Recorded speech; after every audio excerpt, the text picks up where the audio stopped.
GS news India, Udaipur, Rajasthan. Video को share करें, channel को सब्सक्राइब करें। सुनते हैं अगली आवाज़ डॉक्टर प्रदीप जी कुमावत, आलोक संस्थान। अब इतिहास के पन्नों में भले ही ना हो, लेकिन ये लोक कथाओं के रूप में स्थापित है, इसलिए इनको अब हटाया नहीं जा सकता। कोई भी कोशिश कर ले नहीं हटा सकता। तो ये गाथाएं प्रेरणा देती है, इससे हमें कोई नुकसान नहीं है। हमें प्रेरणा देने के लिए हम झूठी कहानियां भी गढ़ लेते हैं, तो ये तो प्रताप से जुड़ी हुई कहानियां हैं। तो लोगों ने जो कही और सुनाई तो हम उसको स्वीकार करें। इसलिए मैंने दंत कथाओं पर एक पूरी किताब लिखी है। महाराणा प्रताप की इस जयंती के अवसर पर पूरे देश में महाराणा प्रताप का पर्व 9 मई को मनाते हैं। हमने भी 9 मई को इसलिए मनाया कि स्कूल के बच्चों को ये भी जानकारी रहे।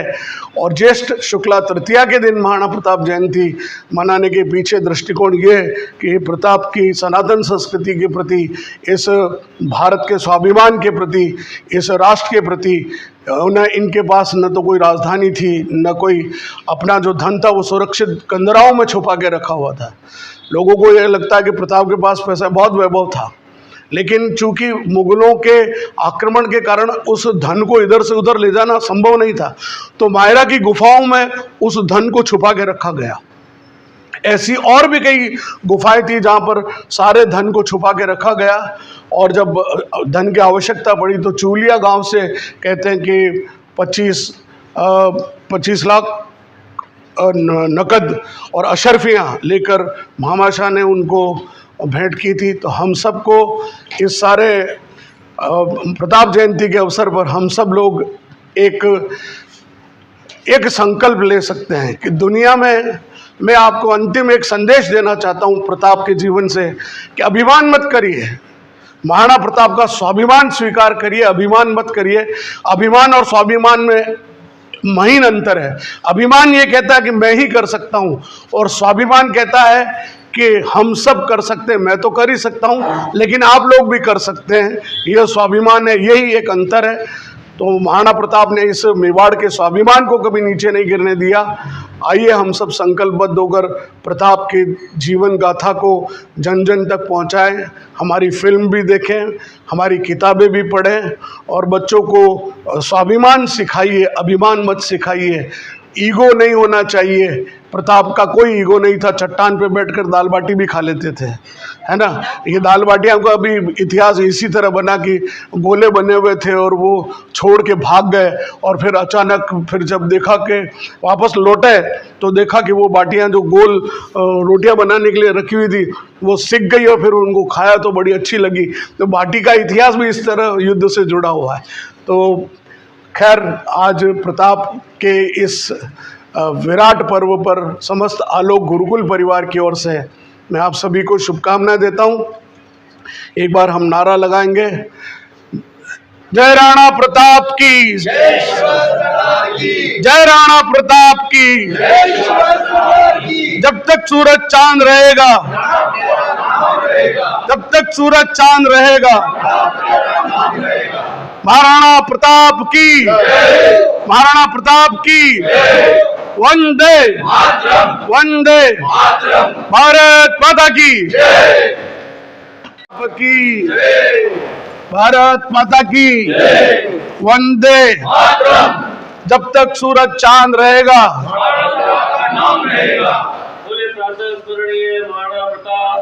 जय जय शिवा सरदार की, जय राणा प्रताप की।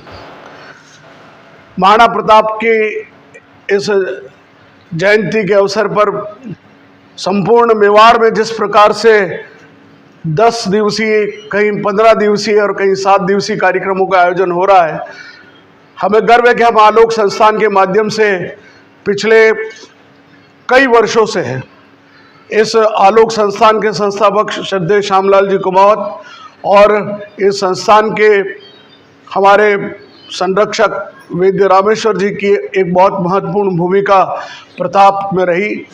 हमें यह भी गर्व है कि प्रताप स्मारक जो चावंड में जो उपेक्षित था, उस प्रताप स्मारक को जीवंत करने में वैद्य रामेश्वर जी की भूमिका रही, और उन्होंने वहाँ पर महाराणा प्रताप की प्रतिमा जब स्थापित की तो आलोक संस्थान के विद्यार्थियों ने, शिक्षकों ने सवा रुपए का जो एक कूपन था और उसमें महाराणा प्रताप का चित्र था वह खरीद कर और उस समय मूर्ति में वो सहयोग किया था। आज चेटक के ऊपर प्रताप बैठे हुए की मूर्ति जो सबसे पहले मोती मंगरी में स्थापित हुई, उसके बाद दूसरी मूर्ति जो स्थापित हुई खड़े प्रताप, ये वाला स्वरूप, वो चावंड में स्थापित हुआ। उसके बाद तो एक तरह से पूरे देश में आंधी चली और महाराणा प्रताप की मूर्तियां स्थापित हुई। इतना बड़ा क्या कारण है कि इतिहास के पन्नों में, जब इतिहास के वामपंथी विचारधारा के लोगों ने, रामचंद्र गुहा जैसे लोगों ने प्रताप की हल्दी घाटी के युद्ध में एक तरह से हार बताई, और कई इतिहासकारों ने लिखा कि वह हल्दी घाटी का युद्ध हार गए थे, जबकि ये सत्य नहीं है। हल्दी घाटी का कुछ लोगों ने कहा कि ये युद्ध अनिर्णित है, उन्होंने 21 जून तारीख बताई। बाद में कालांतर में जाकर सभी इतिहासकारों में सहमति बनी और वो 18 जून जो है वो हल्दी घाटी का युद्ध हुआ, ये सभी ने स्वीकार किया। हल्दी घाटी का युद्ध एक तरह से खुले मैदान में नहीं हुआ, एक ऐसे दर्रे में हुआ था जहाँ पर केवल एक घोड़ा निकल सके, इसलिए प्रताप के पास ये एक बहुत बड़ा एडवांटेज था महाराणा प्रताप की सेना के साथ कि वो मुगलों को इस ढंग से छक्के छुड़ा सकते थे, और उन्होंने ऐसा किया भी। कहते हैं कि पहले फेज में महाराणा प्रताप की सेना ने बहुत ज़बरदस्त हमले किए और करीब 6 कोस दूर तक मुगल सेना को खदेड़ दिया, लेकिन कहते हैं कि मेहतर खां ढूंढी लेकर आया, ढूंढी पीटते हुए कि बादशाह स्वयं अब सेना लेकर आ गए हैं, बादशाह स्वयं सेना लेकर आ गए हैं। यानी अभी वर्तमान परिस्थितियों में जिस तरह झूठ फैलाया गया इस लोकतंत्र के इस महापर्व में कुछ राजनीतिक पार्टियों ने, तो ये परंपरा पहले से चली आ रही कि झूठ फैलाओ और विजय हासिल करने के कुछ तरीके अपनाओ। तो मेहतर खां ने झूठ बोला कि अकबर स्वयं सेना लेके आ रहे हैं ताकि उनका हौसला बढ़े, और उसके बाद वापस मुगल सेना लौटी।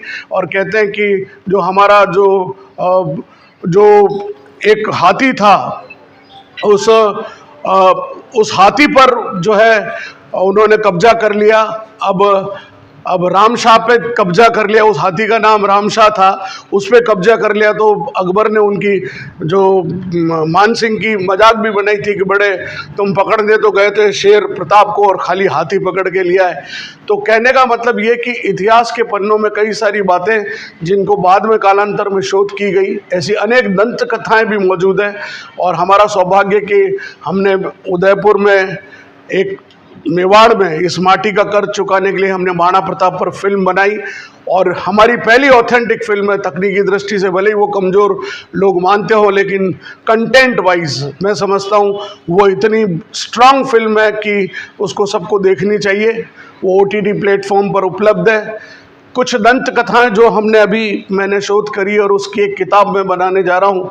महाराणा प्रताप की ऐसी दंत कथाएं जो लोगों के जिसके इतिहास के पन्नों में खोजेंगे तो वो नहीं मिलेगी, लेकिन हमेशा लोक कथाएं एक समाज के दूसरे समाज तक जाती है, एक पीढ़ी से दूसरी पीढ़ी तक हस्तांतरित होती है। तो वो लोक कथाओं के रूप में चलते चलते वो आगे तक चलती है, उसे हम लोक कथा कहें, दंत कथा कहें। ऐसी एक कथा मुझे आदरणीय ओंकार सिंह जी ने सुनाई थी। ओंकार सिंह जी बड़े हमारे मजाका किस्म के व्यक्ति थे और बड़ी अच्छी बातें करते थे, प्रताप के अनन्य भक्त थे। तो उन्होंने बताया कि एक बार अकबर आवरगढ़ में आ गया कि यार मैंने प्रताप को कभी देखा नहीं, मेरी इच्छा मैं प्रताप को देखना चाहता हूँ। तो वो एक सेठ जी बनकर आया, और सेठ जी बनकर आया और उसने वहाँ पर प्रताप के वहाँ पर जब जीमण हो रहा था तो उसने अकबर वहाँ उस जीमण में बैठा कि तुम क्या लेके आए? मैं बहुत सी चीज़ें बेचने आया हूँ। प्रताप समझ गए हो न हो ये मुग़ल है, और ये जान गए कि ये अकबर है। तो थोड़ी देर बाद उसको पकड़ के लाए और कहते हैं कि उसके जिन बर्तनों में उसको खाना खिलाया था वो बावड़ी में फेंक दी सोने और चांदी की। तो वो ओंकार सिंह जी कहते थे अबार भी पड़ी हुए कंडे काट दी हुए तो जैन मणि कूड़ा में कूदो न भी होनारी चांदी री थालियाँ पड़ी हुई परी काट जो। अकबर की मूछें जो है उन्होंने उस समय कहते हैं कि महाराणा प्रताप ने अकबर की मूछें और दाढ़ी काट के फिर उसको रवाना कर दिया। तो ये दंत कथाएं हैं लोगों को जागृति करने के लिए, एक वीरत्व को सुशोभित करने के लिए, लोगों में प्रेरणा भरने के लिए। जैसे अरे घासरी रोटी ने जद बन मिलावड़ो ले भाग्यो नानो सो अमृत चीख पड़ी हो। अब कन्हैयालाल जी ने ये कविता क्यों लिखी, बाद में उन्होंने रिग्रेट भी किया कि भाई नानो सो उम्र न तो अमर सिंह नन्ना था, वो 12 साल से बड़ा था और घास की रोटी महाराणा प्रताप ने नहीं खाई, वो हम जो सांभा खाते हैं वही सांभा खा रहे थे, इसलिए उसको कह दिया घास की रोटी।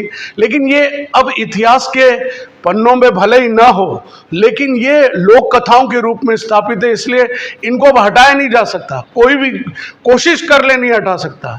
तो ये गाथाएं प्रेरणा देती है, इससे हमें कोई नुकसान नहीं है। हमें प्रेरणा देने के लिए हम झूठी कहानियां भी गढ़ लेते हैं, तो ये तो प्रताप